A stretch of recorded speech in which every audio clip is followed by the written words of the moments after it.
بار دیگر بلندتر صلوات اللهم صل على محمد وآل محمد دعائے ظہور امام سماعت بسم اللہ الرحمن الرحیم اللہم کل ولیک الحجت ابن الحسن صلوات علیہ وعلى آبائه في هذه الساعة وفي كل ساعة وليا وحافظا وقائدا وناصرا ودليلا وعينا حتى تسكنه واربك وتمتعه فيها طويلا اللهم صل على محمد وآل محمد نعرہ تکبیر اللہ اکبر خالق کا نام بلند ہے نعرہ تکبیر اللہ اکبر نعرہ رسالت یا رسول اللہ نعرہ حیدری اہل بیت کے دشمن پہ لعنت بواز بلند تر صلوات اللہم صل علی محمد اعوذ باللہ من الشیطان الرجیم بسم اللہ الرحمن الرحیم الحمدللہ الذی نور قلوبنا بولایت امیر المومنین بلند صلوات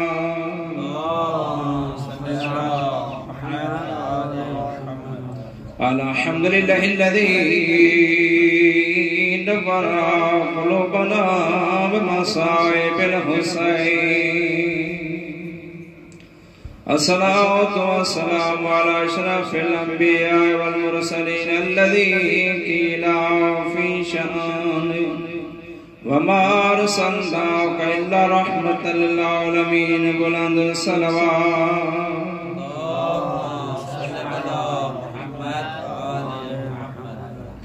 وعلى أخيه ووزيره وخليفته وابن عمه ووارث علمه علم الأولين والآخرين ووالد الشبير والشبر أمير المؤمنين بلند صلوات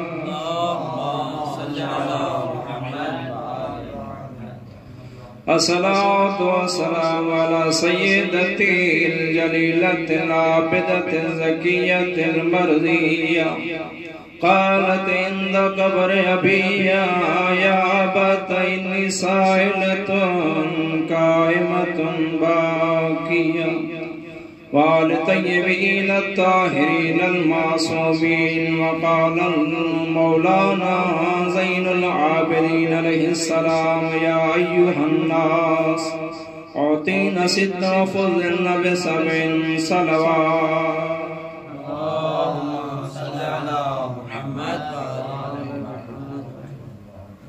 میں نے اپنی گفتگو کا محور امام سجاد علیہ السلام کے خطبے کو عنوان قرار دیا ہے تو اس خطبے کو بیان کرنے سے پہلے دیکھنا یہ ہے کہ امام کی ذات کون ہے کس مقام پہ امام نے خطبہ ارشاد فرمایا اور سامعین کون تھے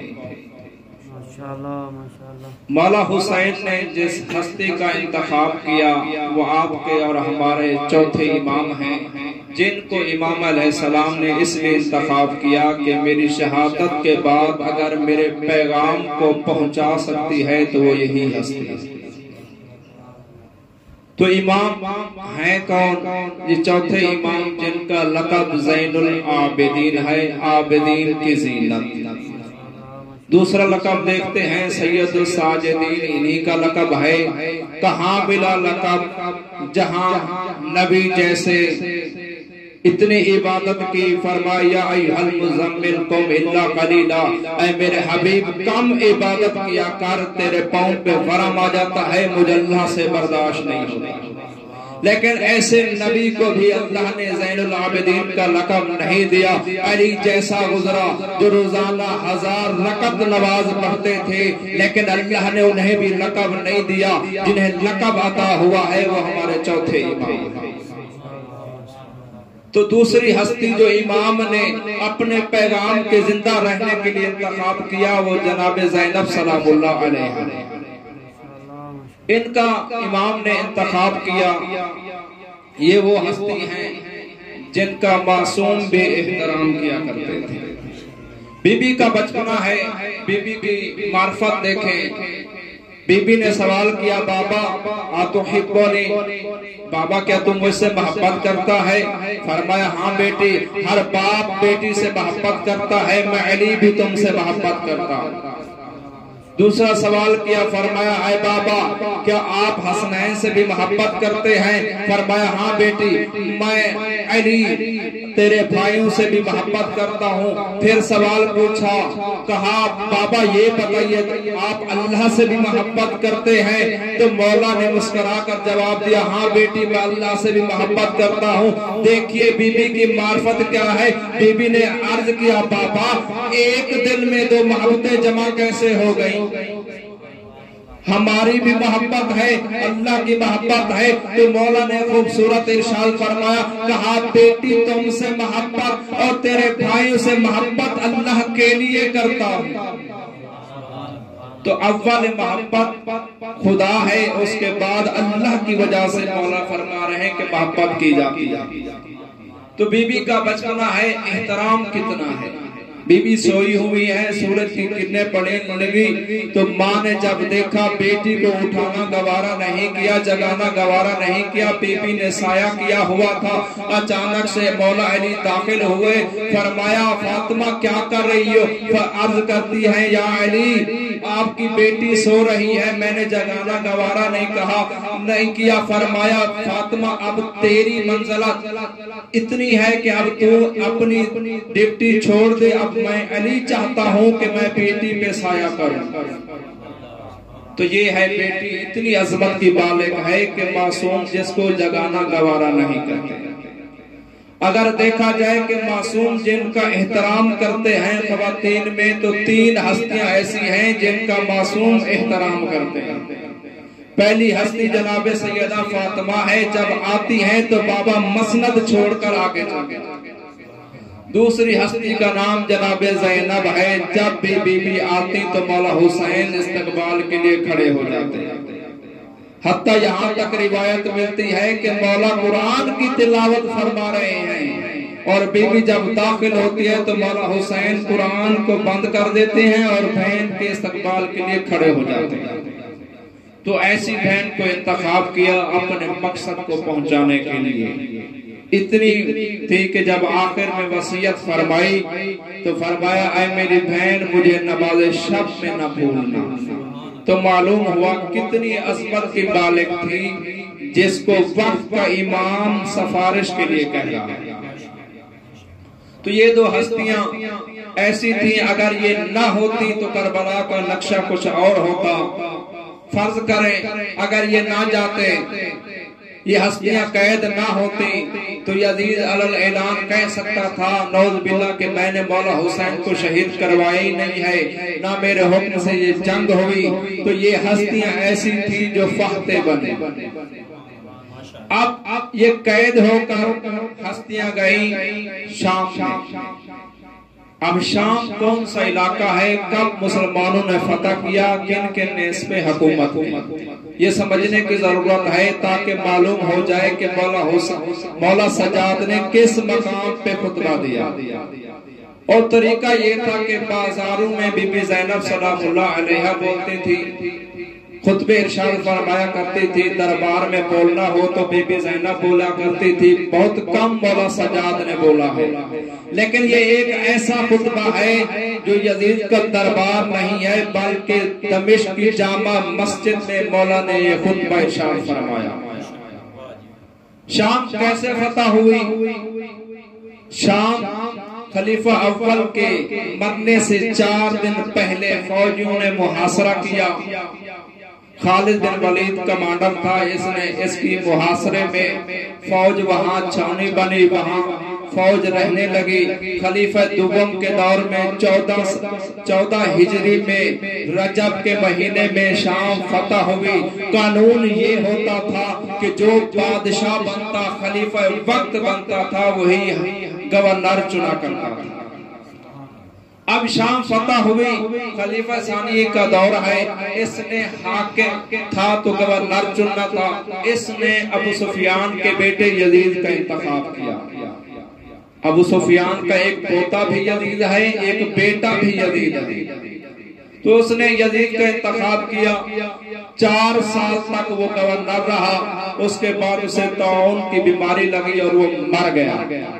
تو 18 ہجری میں خلیفہ ثانی نے غریب شام کو گورنر شام بنا دیا. تو اسے امیر کہنا بھی نہیں چاہیے, غریب شام تھا. تو یہ گورنر رہا 22 سال تک. اس نے گورنری کی کہاں پر؟ شام میں. اہل بیت کا قدم نہیں آیا. اور 20 سال پھر اس نے سن 41 سے لے کر 60 تک اس نے حکومت کی. تو ٹوٹل 46 سال ہو گئے تھے. وہاں پر اہل بیت کا تعارف تک بھی نہیں کرایا گیا. تو جب جامع مسجد دمشق میں مجمع بھرا ہوا تھا, کھچا کھچ تھی, تو یزید نے اپنے خطیب کو حکم دیا کہ ہمارے فضائل بیان کرو اور اہل بیت کی توہین کرو. تو یہ خطیب آیا, سب کچھ اس نے جو کہنا تھا کہا اگر دنیا آخرت چاہتے ہو نعوذ باللہ یزید کی پیروی کرو. یہ امام المسلمین ہے, یہ خلیفۃ المسلمین ہے. جو کہہ سکتا تھا کہتا رہا. معصوم سن رہے تھے. اچانک امام نے فرمایا وَيْلَكَ أَيُّهَا الْخَاطِبُ, وَيْلٌ ہو تجھ پر. خطیب نہیں کہا, توجہ کرنی ہے, خاطب کہا ہے, خطیب نہیں کہا. تو امام نے فرمایا تجھ پہ لعنت ہو, ہلاکت ہو, اے خاطب, اے خطاب کرنے والے.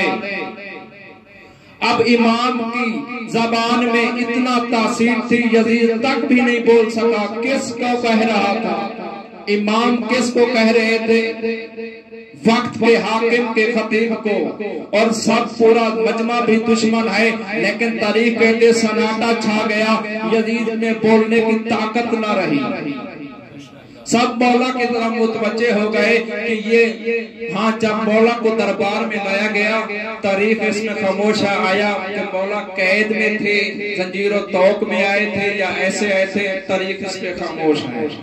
یہ بیان کیا کہ جب امام کو لایا گیا تو امام کو خارجی کے طور پہ لایا گیا. خارجی آپ سب اللہ بہن جانتے ہیں کہ خلیفہ وقت کے خلاف تلوار اٹھانے والے کو خارجی کہا جاتا ہے. سب دیکھنے لگے کہ خارجی جوان نے حاکم وقت کو خاموش کر دیا. تو سب متوجہ ہوئے امام کی طرف. تو امام نے فرمایا اے یزید, کیا مجھے اجازت ہے میں لکڑی کے ڈھانچے پہ جا کر خطاب کروں؟ توجہ کرنے, امام نے منبر نہیں کہا, ڈھانچہ کہا ہے. بتانا یہ چاہ رہے ہیں اگر آل محمد اور اللہ کی رضا ہو تو انسان خاطب نہیں ہوتا, خطیب بن جاتا ہے, اور وہ لکڑی کا ڈھانچہ نہیں رہتا, منبر بن جاتا ہے. تو جب امام نے اجازت چاہی, یزید جانتا تھا کہ امام کون ہے. تو سب لوگ کہنے لگے کہ اس جوان کو, اس نحیف جوان کو اجازت دے دے, اس نے کیا بولنا ہے. یزید نے اسی وقت فضائل پڑھنے شروع کر دیا. کہا تم نہیں جانتے یہ اس اہل بیت میں ہے جس میں علم زکا کی طرح ہے. یعنی جس طرح پرندہ اپنے بچے کو دانا دیتا ہے, امانت تن دیتا ہے. تو کہا اس میں علم ایسے ہے, تم نہیں جانتے یہ جوان کون ہے. لیکن شور شرابہ بڑھنے لگا, اصرار بڑھا. یزید کے پاس اور کوئی چارہ نہیں تھا. امام کو اجازت ملی, امام اسی لکڑی کے ڈھانچے پہ آئے اور منبر بن گیا. تو اب امام نے فرمایا یزید میں جو خطاب کرنے والا ہوں, میں جو بیان کرنے والا ہوں, وہ ایسا ہے کہ سامعین کو اجر و ثواب بھی ملے گا.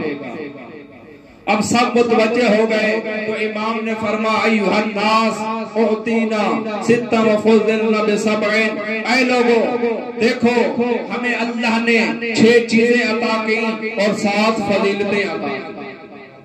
العلم، سب سے پہلی چیز اللہ نے ہمیں علم عطا کیا۔ علم ایسا ہے، نبی فرما رہے ہیں مدینہ العلم علی بابھا، میں علم کا شہر ہوں، علی اس کا دروازہ ہے۔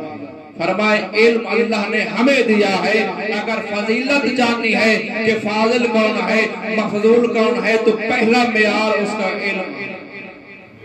پھر فرمایا والحلم، اللہ نے ہمیں علم عطا کیا۔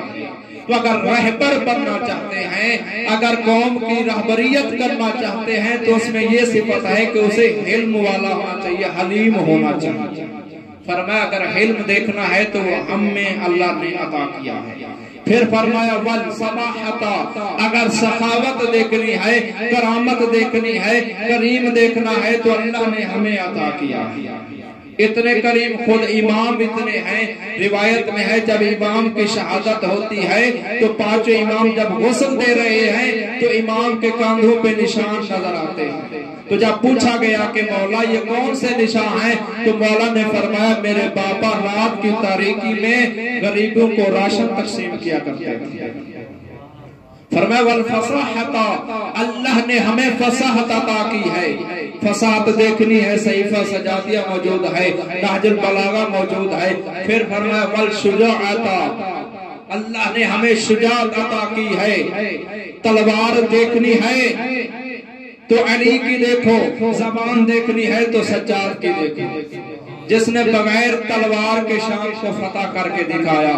فرمایا والمحبت فی قلوب المؤمنین، اے یزید تو جسموں پہ راج کرتا ہے، اللہ نے ہمیں مومنوں کے دلوں پہ حکمرانی عطا کی۔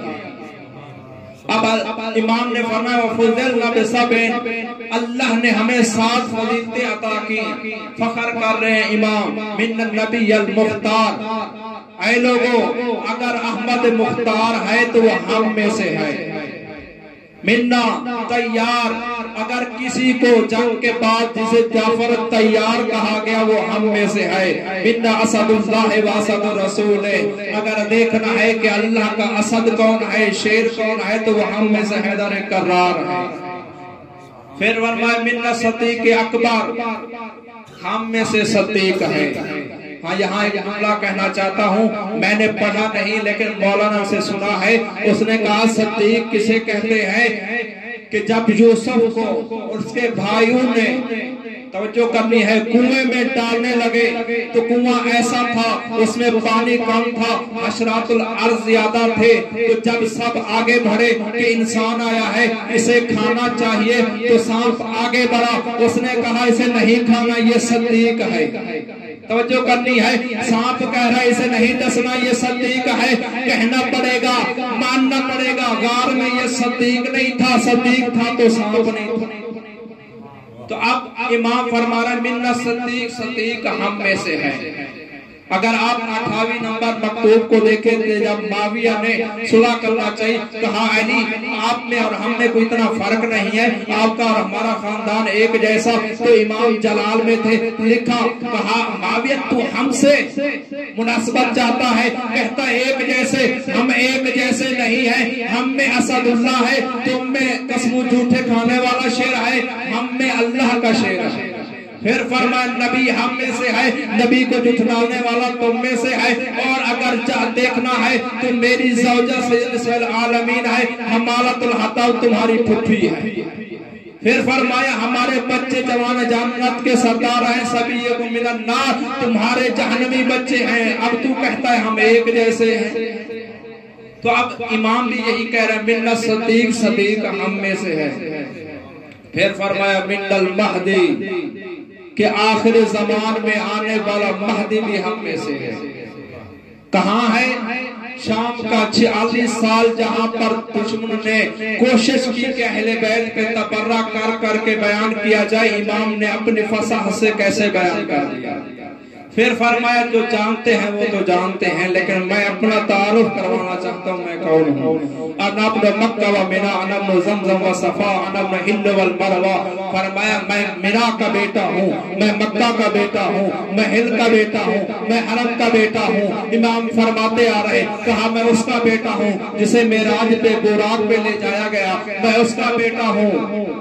تو امام تعارف کرواتے کرواتے لوگ پریشان ہو رہے تھے، پھر آخر نام تو لے، یہی تو فساد ہے، لوگ سننے کے لیے تیار ہوئے، نام تو لے، کن کے بیٹے ہیں؟ فرمایا انا ابن المصطفیٰ، میں مصطفیٰ کا بیٹا۔ پھر مولا علی کا تعارف کروایا، فرمایا میں کس کا بیٹا ہوں؟ میں اس کا بیٹا ہوں جو نبی کے سامنے جنگ لڑتے رہے، 2 تلواروں سے لڑی۔ میں اس کا بیٹا ہوں جو 2 نیزوں سے لڑتے رہے۔ میں اس کا بیٹا ہوں جو شجری ہے، شجرہ طیبہ کے طرف امام نے اشارہ کیا۔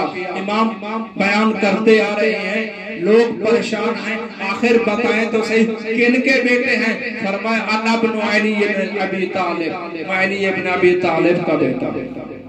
تو 46 سال جہاں دشمن کوشش کر کے تبرہ کرے اسے دشمن کہتے ہیں، لیکن اسی علماء نے لکھا ہے، کسی نے آدھا گھنٹہ، کسی نے 35 منٹ، جتنا بھی بیان کیا ہے امام نے ایک خطبے میں 46 سال کی محنت کو رہگا کر دیا۔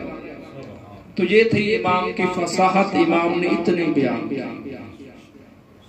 اب بی بی زینب سلام اللہ علیہا انہوں نے کیسے بیان کیا، کتنا تعارف کروایا بھائی کا۔ بی بی نے بھی بہت آسان طریقے سے جب دربار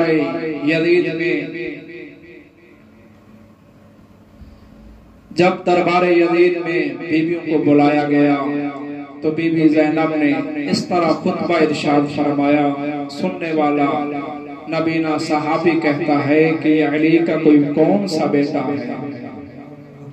تو اس طرح تعارف کروایا۔ آج چہلم کی مجلس عزاداروں، وہ گھرانہ ہے اہل بیت کا، تاریخ میں لکھا جاتا ہے کہ رہا کرنے والے شرائط لگاتے ہیں، لیکن اہل بیت کا ایسا گھرانہ ہے رہا ہونے والے شرائط لگا رہے ہیں۔ یزید نے دیکھا کہ اہل بیت کی برکت اتنی ہے کہ میری حکومت الٹ سکتی ہے، تو یہ پشمان ہوا، آپ کے اور ہمارے چوتھے امام کو بلایا، کہا سجاد میں چاہتا ہوں کہ تمہیں رہا کیا جائے۔ دیکھیں کتنی امامت زینب نے یاد کیا۔ اب یہاں پر ہوا کیا؟ اب امام چاہتے تو خود کہہ دیتے، کہا یزید میں اپنی پھپھی سے مشورہ کر کے آتا ہوں، پھر تمہیں دیں گے۔ اب جب 10 محرم کا دن تھا، خیام کو جب آگ لگی عزاداروں، تو سب سے پہلی مسئلہ پوچھنے والی جناب سیدہ زینب ہے۔ اب امام نے بھی گوارا نہیں کیا، پھپھی کے پاس آئے، بی بی نے پوچھا سجاد ظالم نے کس لیے بلایا؟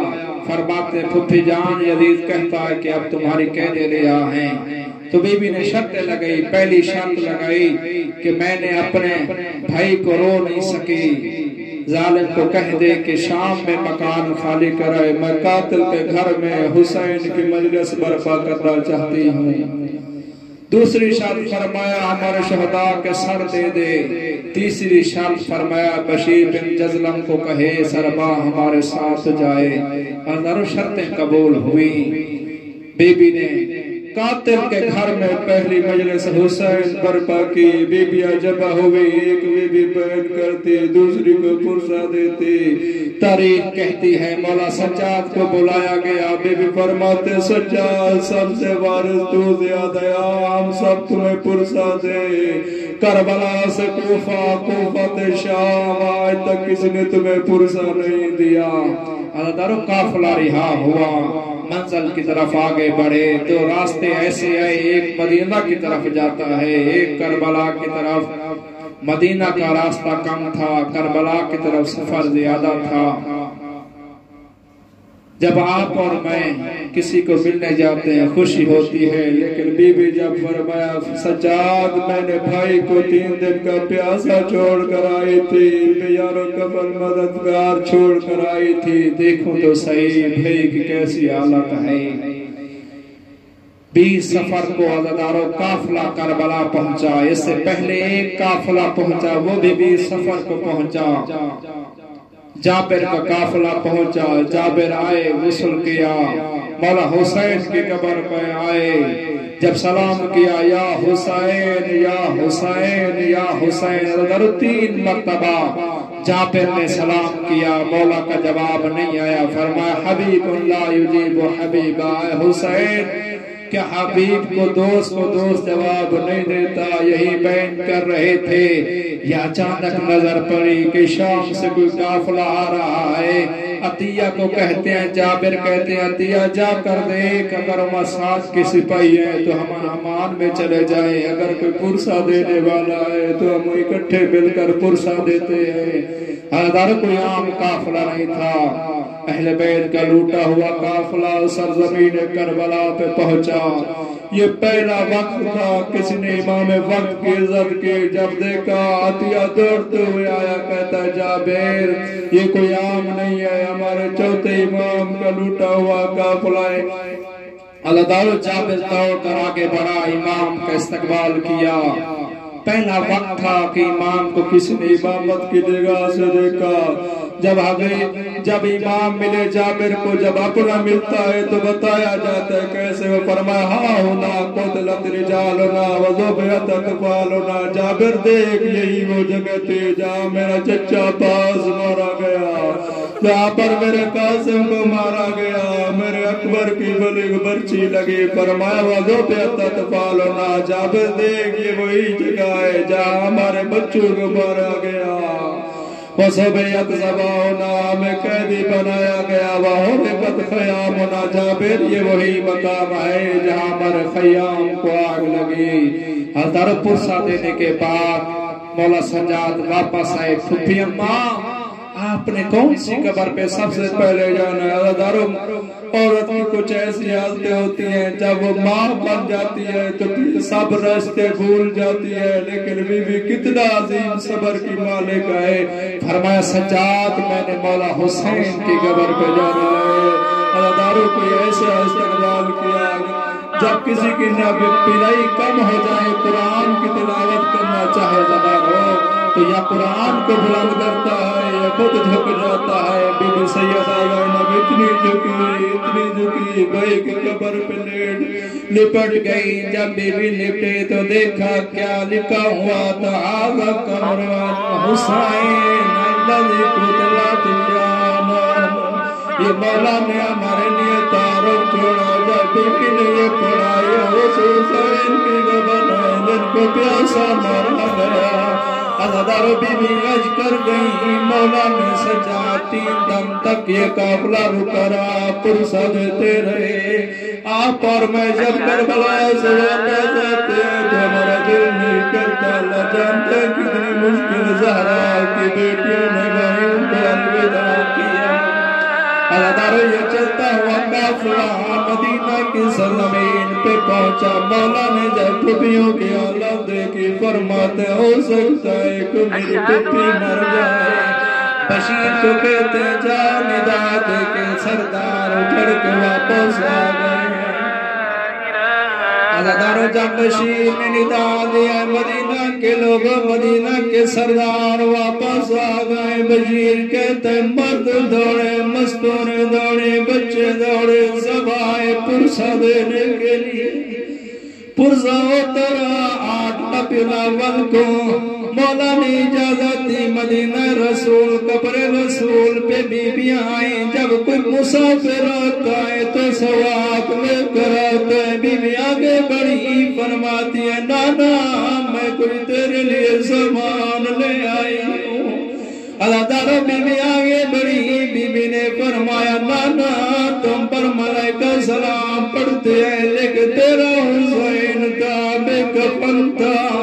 فرماتی ہے نانا جس کے سینہ چما کرتا تھا، زینب دیکھتی رہی، جالے سنالا زدرے مرزا حسین کے سینے پہ سوار تھا. پھر ایک روایت کہتی ہے بی بی نے قمیض مولا حسین کی نانا کی قبر پہ بھیج کی. فرمایا دیکھ نانا تیری قبر ہمیں کہا گئی ہے لیکن دل قمیض برداشت نہیں کر سکا.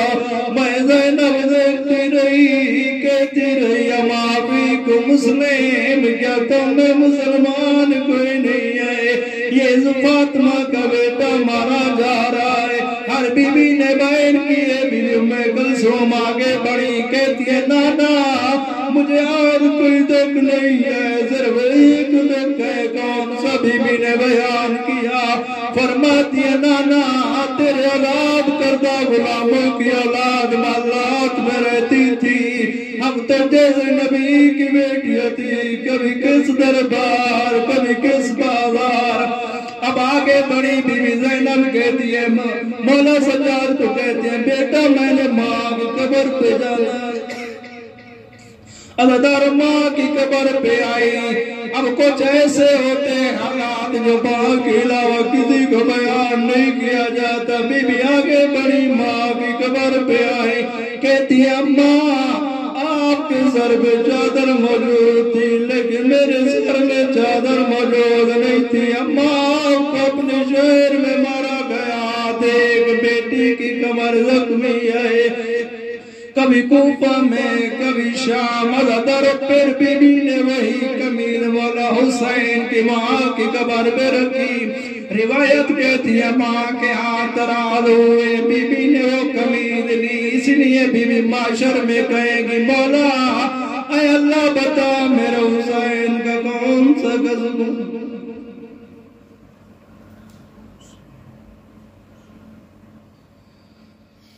اللہم صلی اللہ علیہ وسلم.